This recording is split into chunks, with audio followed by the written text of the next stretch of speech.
Roadcast. O rodině ze všech stran. Dneska bych ráda u mikrofonu přivítala manželský pár. Poprvé tady máme dva hosty. Moc se na to těším. Andreu a Aleše Trmalovi. Vítejte u nás. Andrea s Alešem ke svým 2 biologickým dětem přijali do pěstounské péče postupně další 2 děti. A Verunku a Tomáška, je to tak? Souhlasíte, ano. A právě o jejich pěstounské péči a příběhu si budeme dneska povídat. Takže začneme rovnou z ostra. Proč jste se stali pěstouny? Co vás k tomu přivedlo? No, já jsem poslouchal manželku. Manželka moc chtěla, nebo bavili jsme se samozřejmě o dalším dítěti. A manželka přišla vlastně s tou variantou té pěstounské péči, protože měla kamarádku. Hlavním důvodem byl asi zdravotní stav můj, který nedovoloval jakoby klidný průběh těhotenství. Takže to bylo takový to první zklamání, kdy jsem si říkala, už další dítko, asi jako bylo by to komplikované to těhotenství. A pak jsme narazili vlastně nebo kamarádku dlouho, co jsem neviděla, tak jsem zjistila, že dělá krátkodobou pěstounskou péči. A to se mi moc líbilo, ale když jsem si zjistila, co to obnáší ta krátkodobá pěstounská péče, tak jsem si říkala, asi bych se nedokázala s tím dítětem jako rozloučit. No. Takže dlouhodobá. A jak je to dlouho? O jakém čase mluvíme? Kdy to bylo? Je to dlouho. Tak přibližně. Tak Verunka má 11, 12, takže ve 3,5 jejich, takže už takže 8-9 roků určitě. 8-9 let. Museli jste projít nějakou přípravou na pěstounství, jak to probíhalo? Jaký z toho máte pocity zpětně? No, my jsme vlastně se ještě dohodli, že budeme pěstouni oba dva, protože někdy vlastně dělali to, že pěstoun byl jenom jeden z toho páru, ale když nám pak bylo vysvětleno vlastně ta varianta, že pokud by se něco manželce třeba stalo, ona byla pěstoun, tak děti jdou prostě pryč, i když by byli u nás v rodině, byli by na mě zvyklí, tak protože nemám ty zkoušky nebo tu tak asi by nešli pryč, ale bylo by to složitější, takže jsme šli vlastně do toho oba dva. A prvé jsme chodili vlastně na psychotesty na Středočeský kraj do Prahy. A tam teda museli k našemu překvapení pro všechny asi i vlastně děti obě. V té době Domčovi bylo 5 roků. Předškolák. Byl předškolák, takže ten vlastně taky musel na ten pohovor s tou paní psycholožkou. Starší dcera má 17. Starší to měla v pohodě a asi takový ten dotazník, jakoby vůbec, jak si to dítě představujeme, nebo co jsme schopni zkousnout. Jo, od barvy pleti po různé nemoci nebo postižení, protože postižení už se teďka bere i dioptrie, že to dítě má nebo má alergii na něco. Takže to bylo asi ten první, co jsme museli splnit. Pak jsme chodili na kurz. Já bych řekla, že to začalo podáním žádosti na místním úřadě. A pak vlastně proběhlo školení a na Středočeském kraji byl pohovor s psycholožkou. Ta to završila, celý zkompletovala vlastně celý ten spis a pak už bylo jenom čekání. A ten kurz máte zpětně pocit, že jste si z něj něco odnesli, nebo jak jste ho vnímali? Zpětně, když jsme prošli kurzem, tak jsme byli, nebo aspoň měla jsem pocit, že jsem dostala nějaké informace. Později, když jsem byla kvůli druhému dítěti, co jsme přijímali vlastně, tak jsme měli jakoby doškolování, ještě je tam nějaký počet těch hodin, tak jsem zjistila vlastně, že toho spoustu nevím. Jo, že to bylo málo, to, co nám tam dali. Ale stejně vám nejvíc dá ta praxe, protože zjistíte, že vlastně to, co vám tam říkají, tak je stejně někde úplně mimo a každý to dítě je úplně jiný. No. Takže první přišla Verunka, jestli tomu rozumím dobře. Vzpomenete si, zkuste se vrátit těch 9-8 let dozadu. Jaké to bylo, když k vám přišla Verunka? Podle mě, tím, jak jsme nebyli zkušení, nevěděli jsme vůbec nic vlastně, co to obnáší, byli jsme čerstvě naškolení a byli jsme plný takový té euforie, jako teď už jdeme pomáhat tomu dítěti, tak to byla taková ta rána, kdy my jsme přišli vlastně nejdřív na Středočeský kraj seznámit se spisem toho dítěte a pak bylo nám řečeno, že je vlastně v dětském centru. Návštěva toho dětského centra byl šok. Nejenom pro mě, ale i pro starší dceru. Ta řekla, že už tam nikdy nejdeš, když viděla obličeje těch dětí, tak se rozbrečela vlastně, když jsme jeli domů, tak řekla, že se omlouvá, ale že už s náma nikdy jako tam nepojede. Že to byly děti vlastně, ona řekla, že to jsou bez výrazu, že se jich bojí. Jo, a to jí bylo 17 vlastně, jo. A já jsem měla asi trošku jiný pocit z toho, protože já už jsem viděla jenom tu naší Verunku tam. Ty ostatní děti, jako samozřejmě rozhlíží se člověk, že jo, kouká, co tam, jak tam ty děti žijou a tak, ale co bylo nejvíc zarážející, tak byla asi chování personálu. My jsme si představovali, nebo aspoň moje představa byla taková, jako jo, teď přijde ta pěstounka a vysvobodí to dítě. Ne, že jako se ke mně budou chovat, jako co tady děláte, jako oni rodiče mají zájem, nechcete jako jiný ústav si najít nebo něco, jo, až takhle úplně to bylo. To ve mně opravdu zůstalo celých těch 8 let. To je jediná taková špatná vzpomínka, co to, ale vysvobodili jsme ji. Podařilo se na základě předběžného opatření. A ještě jedna důležitá věc je, tak vlastně, když je na začátku ten pěstoun, kde si pro první dítě, tak vlastně jediný, kdo mu kryje ty záda nebo na koho se může obrátit, je ten OSPOD, kde podával tu žádost. Jakmile už máte přijaté dítě doma i na předběžko, tak už můžete tu doprovodnou organizaci nebo někoho, už máte prostě klíčovou pracovnici tam. Ale poprvé jste na to sami. Poprvé jste na to sami, přesně tak. A je to šok, jako, nebo pro nás to byl šok, a co mám takhle kamarádky, pěstounky nebo známí, tak říkají, že většinou opravdu je to, jak když skočíte do studené vody a teď plavete, že hrabete, co jako dopátrat se toho prostě, aby to dobře dopadlo, aby to, no jako většinou to vždycky dobře dopadne, ale jsou tam prostě nějaký ty. Pamatujete si na první den, když přišla? Když přišla domů, nebo když jsme přijeli my za ní? No, oboje můžem. To jste to trošku popsala, ten šok z toho úplně, dětského centra. Úplně, jo, on určitě, ten šok trošku překrylo to, že ona byla sluníčko, ona se furt smála, pamatujem si, že fakt jako nebrečela, i když se uhodila, nebo ona se furt prostě smála. To byla hodně malinká. Byla malá, což nás zarazilo. Na ty 3 roky. Na 3 roky měla 92 velikost, takže opravdu byla jak 1,5 roku dítě. Malinká, usměvavá, neuměla jako téměř, jako chodila samozřejmě, ale divila se skříňkám, že se otvírají, když jsme si ji vzali do té herny, všechno, co prostě... No. Protože to prostředí tam je sterilní, k něčemu se moc nedostanou. Tak, no. A tak první den doma, dobře, tak odvezli jste si ji? Odvezli jsme si ji, ještě než jsme si ji vlastně odvezli, když jsme pro ní jeli, tak pro mě byl další takovej jako trošičku šok to, že jí slíkli úplně do naha, teda i plínku jsem musela mít svojí. Řekli mi dopředu, ať si přivezu oblečení, ale čekala jsem, že sebou bude mít třeba nějakého plišáka, nějakou hračku nebo něco, co ona tam má oblíbenýho, přece jenom dostávají dary ty děti. Dostávají tam dárky na Vánoce k narozeninám a ona šla fakt... No je otázka, jestli tam vůbec měla nějakou oblíbenou, jestli tam nebylo všechno všech. Dostala vlastně malý A5kový album, kde měla fotky, když svokávala svíčku. Myslím, že tam byla maminka, tatínek, babička a bráška. A měla z toho ústavu, no, jednu fotku rodinou a jednu vlastně, nebo... Takže jenom opravdu pár fotek, což za 3 roky taky je vlastně. Z toho ústavu. Měla fotku jako miminko úplně?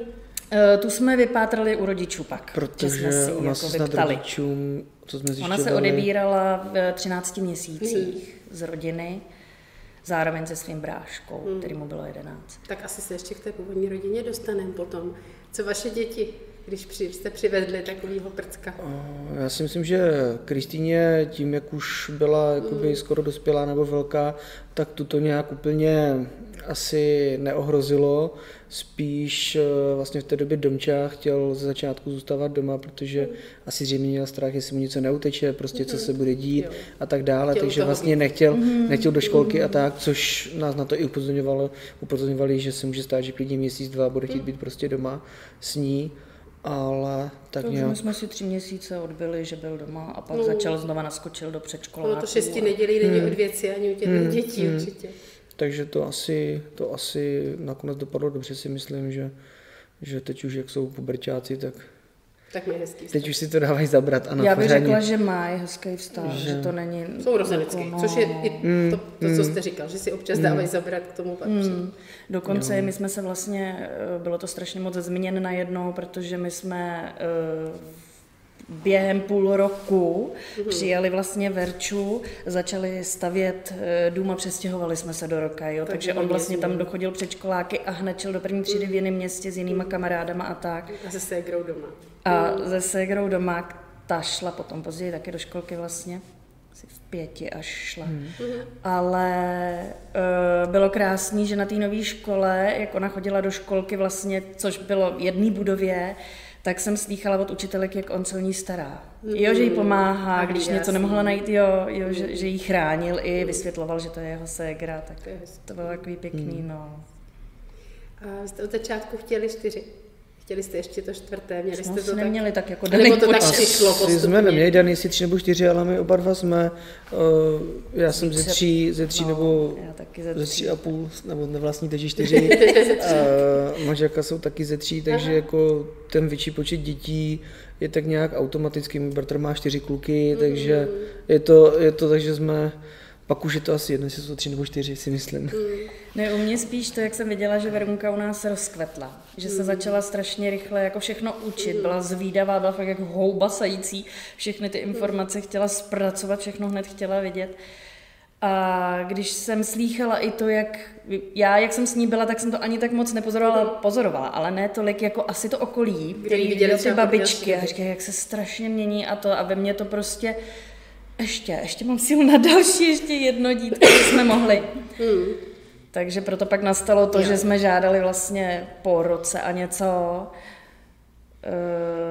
že jsme připraveni vlastně přijmout ještě dalšího nějakého sourozence, aby to bylo na střídačku, jak jsme říkali, mohl by to být kluk, ale je to jedno. My jsme měli vlastně daný na tu dobu začátku, že další dítě zatím ne, ale chtěli jsme zůstat v registru a vlastně jediný co, tak jsme tam vždycky měli klauzuli, že kdyby se objevil sourozenec, tak ať nám dají určitě vědět. A to jsme věděli teda, že u Verunky nehrozí, nebo že ten starší sourozenec, o toho se stará vlastně babička, maminka, tatínka, takže tam to nehrozilo, že by přišel. Takže jsme řekli, že proč ne, no, zkusíme ještě jedno.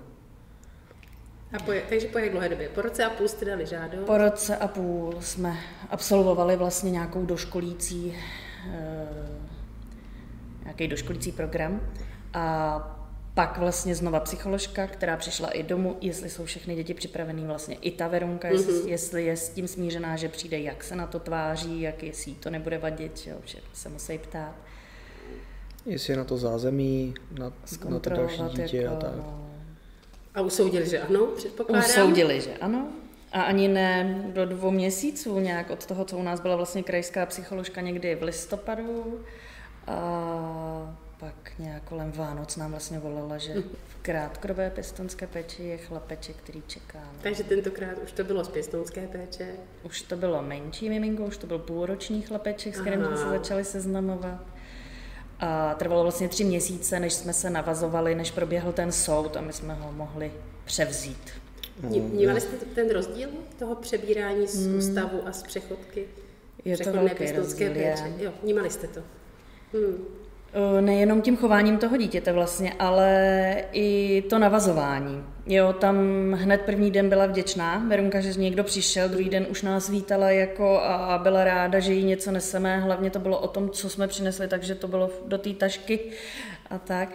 Ale bylo to takový, že nám přišlo, že ani neteskní potom původním jako domově, kde byla, neptala se na ty tety nic, automaticky s náma, byla furt u nás na klíně. Žádný vztah nebyl, takže nebylo po čem. Tak. Neptala se vlastně ani na mámu, ani na tátu, nikdy, když říkali, že vlastně maminka tam 1-2krát za týden chodí na návštěvu si s ní pohrát.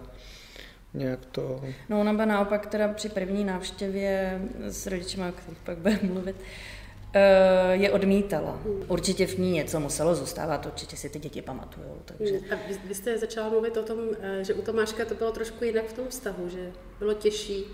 No on byl ku podivu teda hodně rychle navázaný, já jsem musela zintenzivnit návštěvy, protože odmítal už krmení z lahvičky od pěstounky. byl neklidnější, což ona i vypozorovala, takže jsme zkoušeli dát předběžko a zrovna ale teda se ty předběžné opatření moc na těch soudech se pozastavilo, že jenom v nejnutnějším případě a tak, takže se nám nepovedlo, ale narazili jsme na soudkyni, která to vzala fakt jako rychle, upřednostnila ten zájem toho dítěte. Byla tam ještě jedna komplikace, že jsme vlastně vůbec nevěděli, u kterého soudu je spis Tomáškův, takže my jsme museli dohledávat a převést to k nám, aby to bylo u toho soudu, pod který spadáme my, aby se to tam mohlo všechno projednat.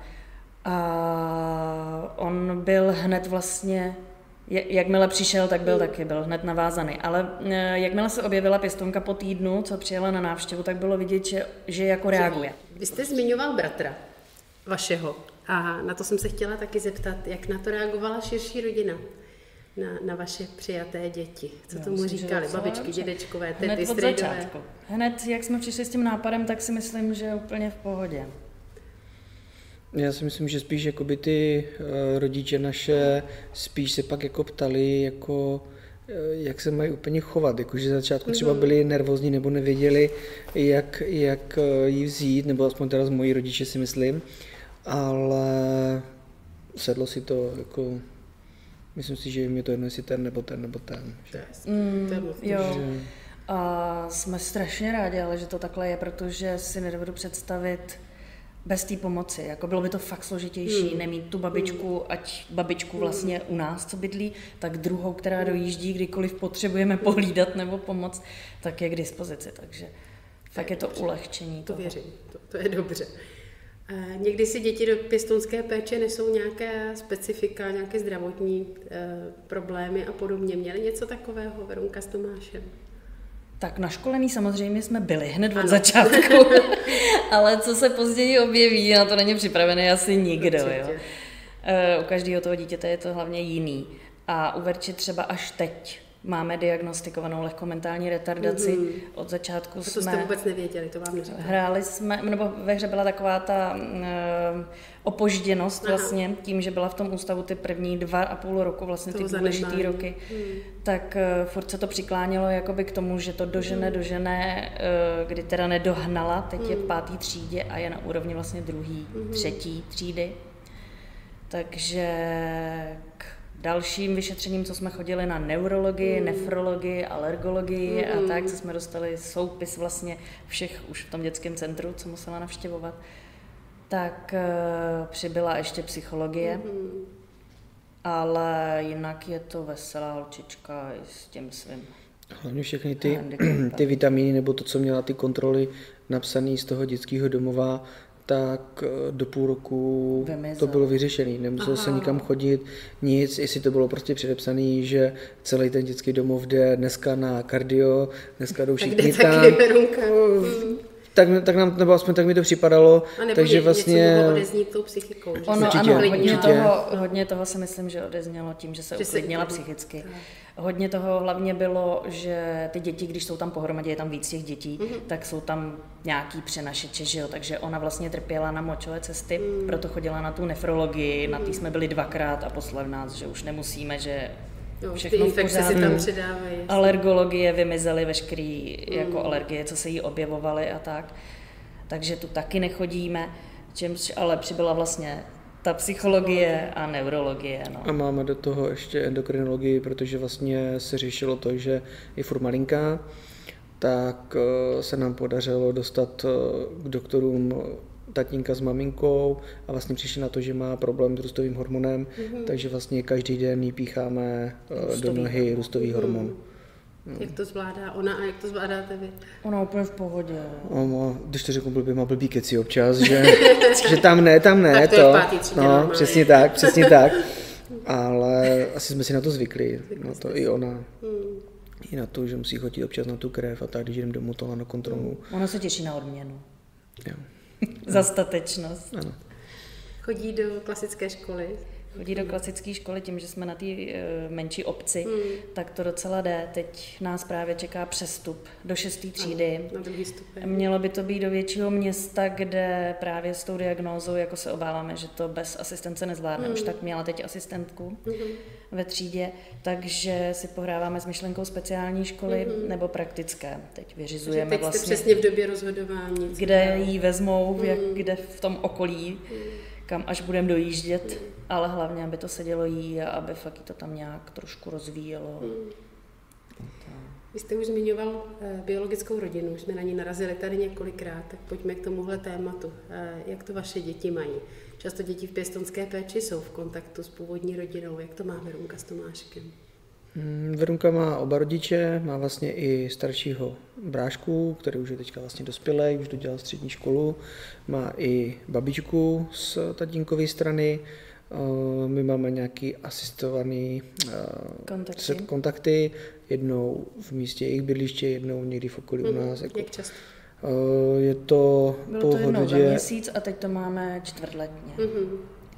Dle možností, prostě je tam spíš z její strany. A je u toho teda někdo z doprovázející organizace? Ano, přesně tak, přesně tak. Tím, že tam je vlastně ta klíčová pracovnice, tak to probíhá i jako v pořádku, není tam to. Ze začátku vlastně byly nějaký konflikty, které si sedly, myslím si, že ty rodiče i víc jako vidí to, že je tam někdo třetí, takže se tolik jako...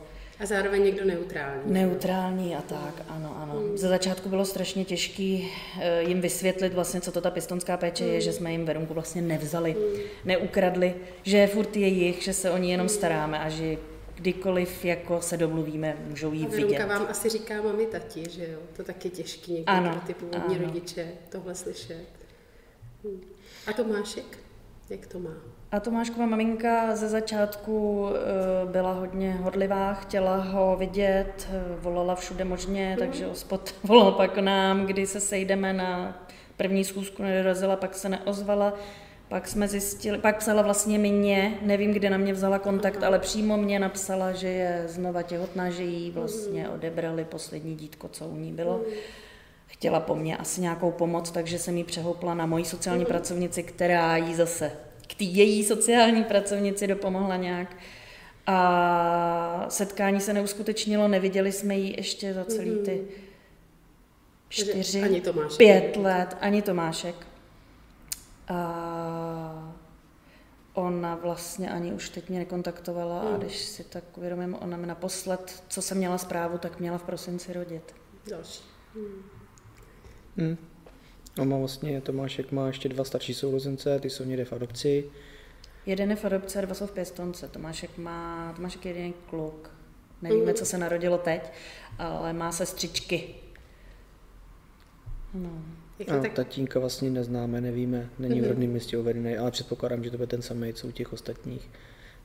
Ale každopádně není v rodném městě. Tatínek není v rodném městě. Tak jak jsme to tady teď probrali, tak ne vždycky je to úplně snadný, pěstounská péče a výchova pěstounských dětí. Máte pocit, že to jak zatřáslo vaším vztahem? Nebo jaký to mělo vliv na váš vztah? Dobrý, špatný? Nevím, jestli zatřáslo, ale určitě to změnilo, ten vztah. Nebo aspoň z mojí strany mně přijde, že je takový, jako snažím se, aby byl pevnější ten vztah, jo? Aby to vydrželo, aby jsme všichni zůstali jako pohromadě, aby se tam něco nestalo. Určitě máme na sebe méně času.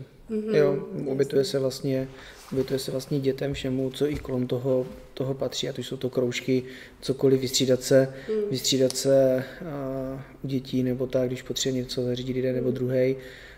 My teda hned na začátku jsme řešili tu variantu, že já zůstávám v práci, chodím do práce a případně manželka bude doma s dětma, pokud bude potřeba, nebo jak to bude, a s Tomáškem teďka bohužel potřeba je.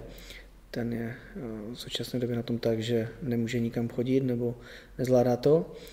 Takže spíš jsme se museli za mě naučit i to, že když někam jedeme, tak samozřejmě točí se to kolem těch dětí, kolem toho nejmenšího, anebo pak řešíme tu variantu, že musíme jít na střídačku, že jeden jede prostě s tím, nebo jeden je doma a druhý jede prostě s těmi dalšíma 2, aby zase nebyli furt doma kvůli tomu nejmenšímu, aby mohli tato, takže...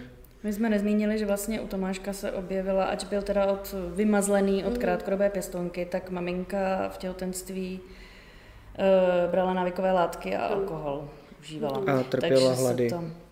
Tak byla na ulici. Takže se to na něm podepsalo hodně, předčasně o 2,5 měsíce narozený dřív. Takže neurologický vývoj prostě je opravdu opožděný a máme teď diagnostikované ADHD, autismus a má těžkou poruchu řeči, takže nemluví, jedeme kartičky jako s autistickými dětmi. Je těžký se s ním domluvit, i když nám rozumí, ale nechce tomu porozumět, nebo to nechce dělat. Takže opravdu se to teď točí hlavně kolem toho Toma, nebo přizpůsobujeme hodně věcí tomu Tomovi. Proto právě, když jdeme i někam na výlet, nebo to a on se zasekne a prostě nemůže přes tu bránu projít. Buď tedy musíte změnit program všichni, nebo se rozdělíte. A daří se vám teda někdy být sami? Vám dvěma? Daří. Někdy se to opravdu podaří. Plánujeme plánujeme docela často. A někdy se to i podaří. Jo, je to buď třeba koncert, který teda vyšel, že jsme šli opravdu spolu na koncert. Teď jsme měli jít na ples a bohužel jsem to odmarodila, takže jsme nešli. Ale snaží se nám právě vyjít vstříc ty babičky, že nás posílají nebo pryč, ať si jdeme sami odpočinout a hlídají. No. Jsem za to fakt vděčná, že to s nima zvládnou, ať to nejsou normální děti, že jsou prostě trošku jiný. No, vy vůbec nevypadáte unaveně, totiž proto se ptám. Vy vypadáte úplně svěže na to, co popisujete. A jakou máte nálož, tak vlastně vypadáte výborně. Tak možná momentální stav teďko, ne? Že ten Tomášek i spí, protože jsou fakt jako noci třeba týden probděných nocích a pak teda vypadám trošku jinak oba dva. Že stává se mnou ve 2 prostě stejně, takže už je vyspaný. Taková oblíbená, mnou neoblíbená otázka na závěr. Co byste vzkázali někomu, kdo o pěstounské péči uvažuje? Jako asi jo... Záleží na tom, co od toho ten žadatel očekává. My jsme chtěli pomoct těm dětem. Neočekáváme nějaký vděk těch dětí, nebo to, že jednou, nebo že nás někdo bude obdivovat a tak, ale my jsme tu vidinu první, co jsme měli, že máme tu možnost poskytnout těm dětem to zázemí. A mě teda hodně baví ta psychologie těch dětí, že fakt, jak reagujou na tu situaci a tak, ano, to objevování toho, co vlastně oni potřebujou a tak, no. Jako ale jo, ať do toho jdou, ale ať si to dobře rozmyslí všechno. Že se musí připravit na to, že to dítě, který přijde, tak opravdu může mít cokoliv a není to o tom, že to dítě se tam začlení a bude to super, ale spíš o tom, že se oni budou muset přizpůsobit tomu dítěti jakkoliv a ten život se prostě změní, bude se točit kolem toho dítěte a to, že jakýkoliv. U nás to ještě bylo teda jako třešnička na dortu, že podle mě to Středočeský kraj, nebo kdo to vybíral, ty děti věděl úplně přesně, protože první věc, když nám ukázali Verunky fotku, tak řekli, že je narozená ve stejný den jako já, což třeba pro manželku bylo znamení nějaký určitě. A to samé je i s Tomáškem. Tomášek je taky tak, jak Verunka a já. Takže a naše děti biologicky jsou týden po mně, takže máme vlastně narozeniny během 1 týdne v měsíci všechny, takže tam to bylo daný i tak, že... Ano, dělali jsme si legraci, že Středočeský kraj vybírá datum. Podle data narození. Ano, přesně tak. A posílá to trmalům. Ano, tak to je krásné. Je to pro vás už uzavřené, nebo tam ještě nějakou skulinku a místečko vidíte? Skulinka byla asi před rokem ještě a myslím si, že z mé strany a asi se na tom shodneme oba dva. Jak ta náročnost té péče přibývá, že už... Bylo by to na úkor nejenom našeho zdraví asi, s přibývajícíma rokama fakt jako už člověk potom to miminko, to noční vstávání a tak už je to náročnější. Hlavně v souvislosti s tím, co už teď doma ty děti jsou, tak chceme se plně věnovat těm 2 nebo vlastně 4, co máme i ty naše děti. A bylo by to určitě na úkor jejich času. Mně přijde důležité si tohle říct, protože jak jste zmiňoval to, že si to člověk musí rozmyslet a musí vědět, na co ještě má, tak to asi taky souvisí s tím počtem a s těmi možnostmi. Jako jo, kdyby byly zdravotní v pořádku obě dvě, tak možná i nějaký třeba jako větší, starší, ne miminko, tak možná by se nad tím přemýšlelo. Touhle myšlenkou já si pohrávám, jakoby, že až odrostou trošičku výš, tak třeba ta hostitelská péče. Dobře. Já moc děkuju a přeju, aby se vám dařilo co nejlíp, aby už se neobjevily další komplikace a naopak ty, co jsou, aby se dařilo zdolávat. A moc děkuju, že jste k nám přišli. My děkujeme za pozvání. Děkujeme.